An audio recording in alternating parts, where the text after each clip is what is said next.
If you were to describe yourself in 3 words only, what words would you use? I mean, who are you really? Honestly and truly, who are you? And I'm not talking about your public self, because some people aren't the same in public as they are in private. Some people feel like they have to go over and do too much and maybe put on a little bit. And some people feel like they have to play under and not do too much and or downplay themselves, in order to fit in or be accepted or be well thought of. A lot of people don't show up as their actual selves. So I'm asking you, when the lights have dimmed and your audience has left for the day, behind closed doors, who are you? Who are you really? Who do you think you are? When I was younger, when I was a wee lass, my sister and I, we had some girlfriends over. We call them cousins. You know how you have really close friends and you just automatically title them as family? So this was such the case.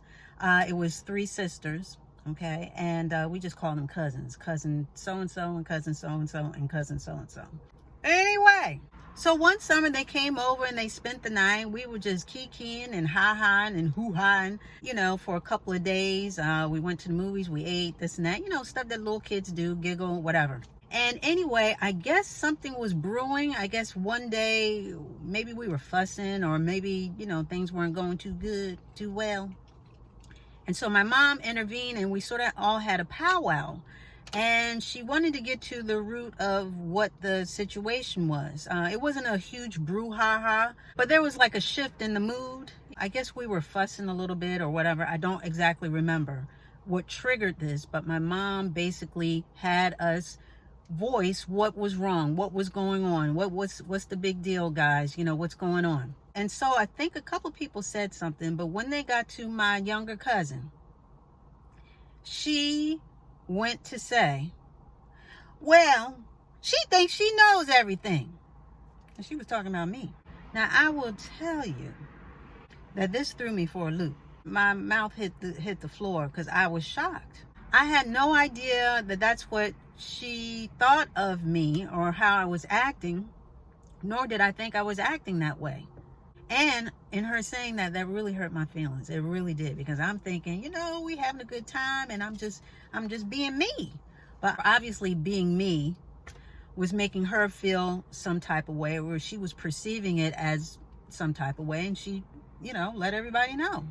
I mean, and I was crushed. I really was. My little heart was a little broken, because nobody wants to be known as a know-it-all. I mean, some people like being pedantic, but that was not me. I didn't want to be this person or be perceived as this person that just knew it all. What she thought of me didn't line up with what I thought of myself at all. So I gathered my little self, my little feelings, and I just, gathered them together.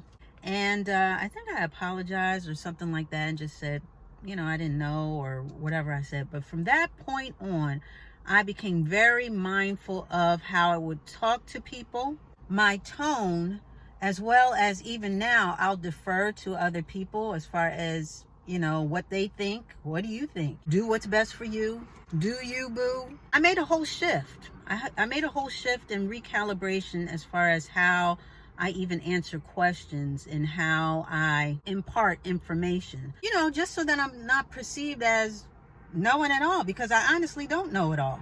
And I don't want to know it all. You know what I mean? That's a huge responsibility, thinking you know it all, because then people are going to either try and prove you wrong or always come to you because you know it all. I have no problem with saying, I don't know.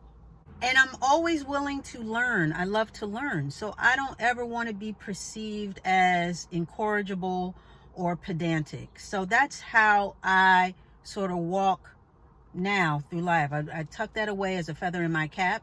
And I took that criticism to heart. But that was a chin check she gave me.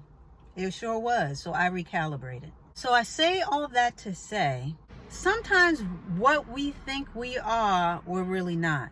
Sometimes the vision that we have in our head of who we are, it just ain't. And we all could be better, okay? We all have room for improvement. We're not always at our best selves. And A lot of people will tell us. They will tell us about ourselves and tell us as much and tell us where we fall short. And it may be good just to listen and just see where that fits in, how much truth is in that, and take what you can from it. Now, I'm not talking about character assassins, because there are people out there that don't have good intentions whatsoever, don't have anything good to say about you, and don't even know how to say it to you. A lot of people try and tear you down and try to assign who they think you should be. I'm not talking about those people. I'm talking about those who may have seen or heard or be able to assess something in you, or something that you did or did not do, and then tell you about it.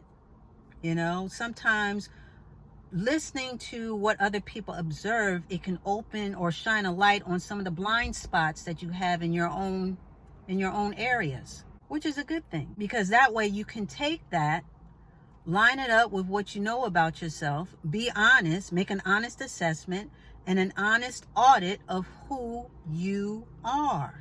Because a lot of people will have a lot of opinions about who they think you are, okay? And they will try and tell you who they think you are and just put a period at the end of that sentence, and that's supposed to be it. But I'm here to tell you, once you know who you are, then nobody can tell you who you are, because you know what you know. You know what I'm saying? Okay. And discernment will tell you the difference between the two.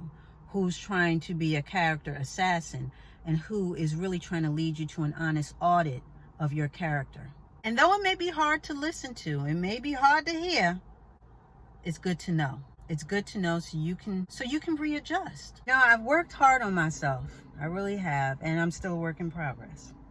Believe it. God is not through with me yet. Hallelujah.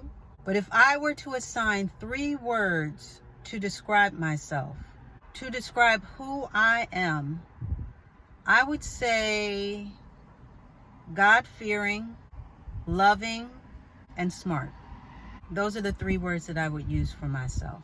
Those would be my top 3. And so, which leads me to ask yet again, who do you think you are? Now, I'm not talking about who you used to be, okay, because your past does not define you, or who you would like to be. I'm talking about who are you right now. If someone were to give a eulogy and speak about you, what 3 words do you think they would use to describe you? Who are you? Who do you think you are? Who are you? And with that, we are going to put a button on it.